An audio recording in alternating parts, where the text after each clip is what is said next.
You sell a property for 1.5 million, made 900,000, and the IRS gives you 45 days to reinvest. Miss it and you pay the tax. Rush it and you overpay. Either way, most investors I meet feel like they've made the wrong move even when they didn't. Let's talk about how to use 1031 exchange. It is a powerful tool, but it can either compound your wealth or it can trap you quietly in a deal that you hate for the next decade. And the scary part, on the day that you decide, both choices feel equally smart. Stick around because we are going to run a real deal and I'll show you exactly where people blow it.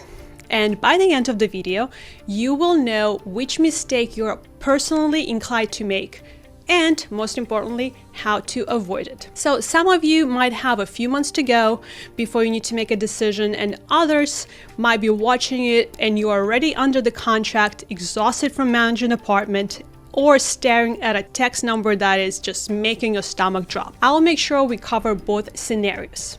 But first, let's quickly run through the basic definitions that you need to know when doing 1031. Well, first of all, what is a 1031 exchange? It's a provision in the US tax code that allows real estate investors to defer capital gain taxes, as long as they sell an investment property and follow very specific IRS rules. So instead of selling a property and cutting a massive check to taxes, a 1031 kind of lets you roll your profits forward into another investment property and deferring the taxes. Another definition to keep in mind is like-kind property in 1031. What it means is a real estate exchange for another real estate and held for investment or business purposes. Like-kind property does not mean that it's the same exact asset. What it means is that the same purpose. So for example, you can exchange a single family rental for an apartment complex,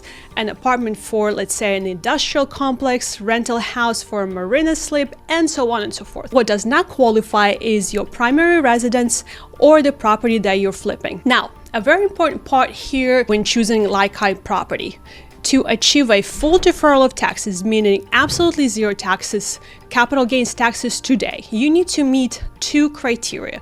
Number one, you must reinvest all net proceeds into replacement property. So for example, in our example, it was full 900 grand that must be reinvested. Or number two, you need to add outside cash that is not part of the 900 grand of net proceeds. So for example, you sell a property for 1.5 million and you pay off a $500,000 loan. And so after closing fees and everything, you have 900 grand in net proceeds. To fully defer, you must reinvent that full 900,000.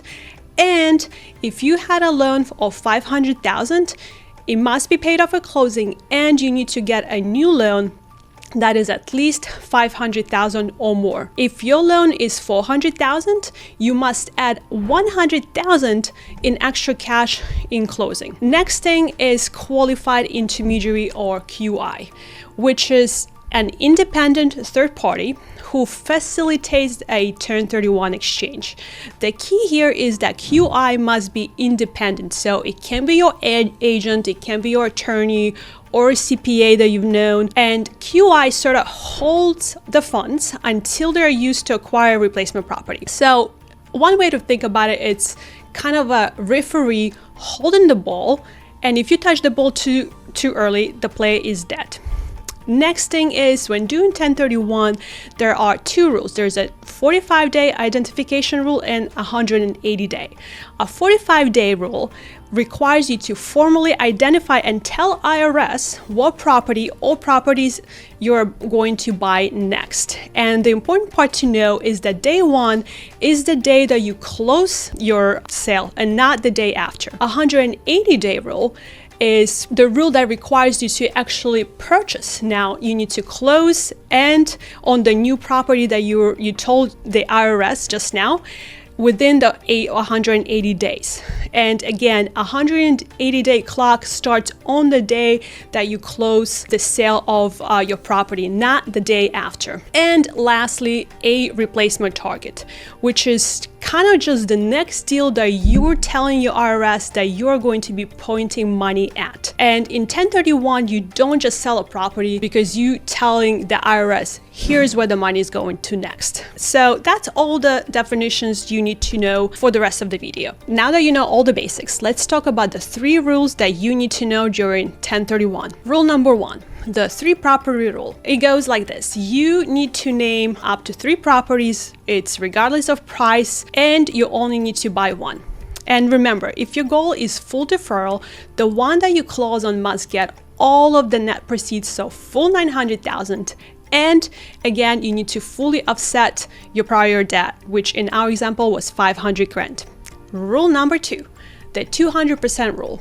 Under this rule, you can identify any number of properties as long as the total value of everything you identify does not exceed 200%. So in our example, if you sold a property for 1.5 million, you can identify multiple properties totaling up to $3 million. So you want to do 2 single-family rentals, 10 mobile park homes, or 5 single-family rentals, you go ahead. There is no limit on how many you can name, but only there is a hard limit on the total amount of value that you name. And rule number 3, the 95% rule. Under the rule, you can identify any properties, any value, there is absolutely no cap. But here's the catch, you actually have to buy 95% of what you identify. So for example, if you identify 10 trailer parks, you must close on at least 9.5 of them. Now, remember, this rule has no value on the number of properties limit. And here is where things stop getting technical and start getting personal. Here's the typical, most common 1031 owner that I see. It's a burned out small landlord, small multifamily owner. They did all the work, survived the tenant, survived insurance increases, tax increases, and they're retired. So let's use a real world example that will mirror most of you. You bought the property years ago for around 800 grand. Fast forward to now, and you are fortunate to be able to sell it for 1.5 million and still have a loan for 500 grand. After paying off the loan, all the closing costs, let's say you have 900,000 in net proceeds in escrow. So now you have a choice. Do you pay taxes and take the cash, or do you save on taxes and reinvest it in 1031? And this is the moment that most people think they're making a tax decision when they're actually not. They are making a life decision. So let's do the cash out part first. When you sell, the tax bill usually shows up in 2 places. First, the profit that you made on the property that went up in value. And second is the tax breaks that you took along the way, depreciation, that the IRS now wants back. And if you understand those 2 buckets, you are doing great. And on a deal like this, let's say, these 2 numbers together add to about 250 grand. That means if you cash out, your 900,000 in net proceeds now quietly turns into about 650 of liquid cash. And this is the moment where people feel the crux of their problem, because watching the 900K turn into now 650, it hurts. So you have 2 paths. Path number 1, you cash out. You just take 660 in cash. You buy yourself time, you have a financial advantage, you are liquid again, and then maybe you can wait for a price to soften, maybe you get a better mortgage down the road and negotiate with that time pressure. Or you have path number 2, the 1031 exchange, which, yes, you defer the tax and you keep the full 900,000 compounding, but let's make absolutely sure that you are actually winning, because we are going to turn back to that 45-day clock again. You have 45 days to identify and report to the IRS all the properties that you are considering of buying, and 180 days to close. And this clock, the 45-day clock, can really make or break your deal. How so? Well, imagine you have a time pressure and you're just not shopping calmly anymore. You're shopping under stress. And that right there, it makes you susceptible to mistakes and a few crucial errors that I call rushed buyer penalty. And it shows up in exactly 3 places. Number 1, overpaying. Not always huge. Sometimes it's maybe 3 to 6% because, well, you're afraid to miss day 45. And on a $3 million deal, it could be, let's say, 90 to 180,000. Number 2, worse terms. When you're boxed in, you will accept a higher rate, lower proceeds, less reserves, because you have to close. And lenders, they absolutely know when you're in 1031. They don't say it, but this urgency would show up in pricing, leverage, etc. The terms get worse and they absolutely know that you can't walk away. And number 3, hidden future pain. It's the stuff that you didn't underwrite because you were just racing the clock. It's your K-Packs, insurance resets, tax reassessments, management headaches. And here's something most people don't realize. Your identification list is where the deal dies. People go ahead and they list 3 properties they don't actually want. They just want to buy time. And then one falls through, maybe one doesn't appraise, and suddenly the worst option becomes your only option. And if you remember one rule from all this video, it's this. If you wouldn't buy the replacement deal with fresh cash, meaning no tax pressure, no timeline, no eager, you are not allowed to 1031 into it. So let's run my simple should I ever do this test? This isn't about being brave or disciplined, it's just about being honest. So score yourself quickly on each of these 5 brutally honest questions. Question number 1, the burnout meter. Well, how tired are you really? 0 means you're just energized, ready to go, and 10 means you want your life back. Question number 2, the time pressure gauge. How soon do you actually need access to cash? 0, you don't need liquidity, you can lock in capital comfortably forever, and 10, you need cash in the next 12 to 24 months. Question number 3, the execution reality check. Can you actually move fast and clean? 0 is you have deal flow, lenders ready, QI lined up, everything locked in, and 10, you're just sort of figuring it all out. Question number 4, the lifestyle truth. Do you actually want to stay in real estate? 0 is a resounding yes. You want the lifestyle that comes with ownership and management. And 10, no, you're done with tenants and you're doing this because you feel like you're supposed to. And lastly, question number 5, the upgrade test. Is your replacement plan clearly better than what you own right now? 0 is a clear upgrade. You have better market, capex profile, etc. And 10, you're just trading sideways just to avoid taxes. So answer this honestly, because what you're deciding with 1031 is not just the tax portion, but your next really 7 to 10 years. And so if you're burned out already, just imagine spending the next 7 to 10 years being a landlord. So that score you gave yourself, it usually puts you into one of 3 brackets. Let me show you what those brackets look like in real life, and you will recognize yourself immediately. Score 21 to 35, you are archetype 1, the tax panic 1031.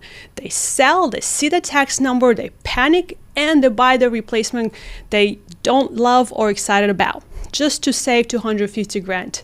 And they might silently overpay 120 and inherit a headache.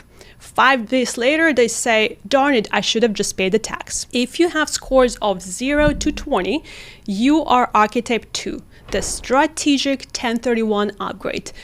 This person already knows what they're buying. He has a criteria, deal flow, financing lined up, everything. And their replacement isn't just newer, it's actually better. So he uses 1031 to compound, and 1031 is an absolute strategy. And lastly, scores 36 to 50 put you in archetype 3 group, the proud cash out. They're done with management. They do not want to deal with tenants anymore. They'll just pay the tax, get the cash, and maybe wait for the better pricing or better deal. So based on everything we just walked through, most people land into one of the 3 places, A, B, or C. A, you stay in the game.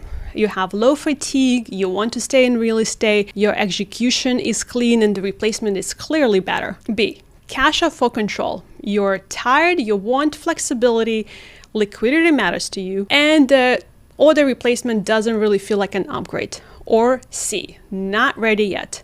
So take your time to figure out your objectives. Don't rush into the sale without first figuring out what you actually want to do when the sale happens. Drop comment A, B, or C, not for me, but for you guys, because most of the value here is seeing where other smart people land.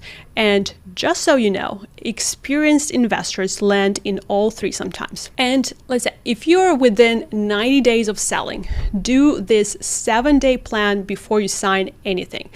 This is a checklist I wish more investors use before they ever listed.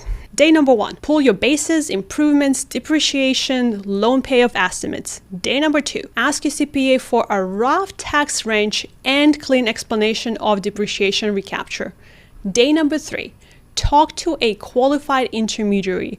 Understand the mechanics, the fees, and the timing. Day number 4, define your replacement criteria: location, asset type, minimum cash flow, and the top 3 risks you refuse to take.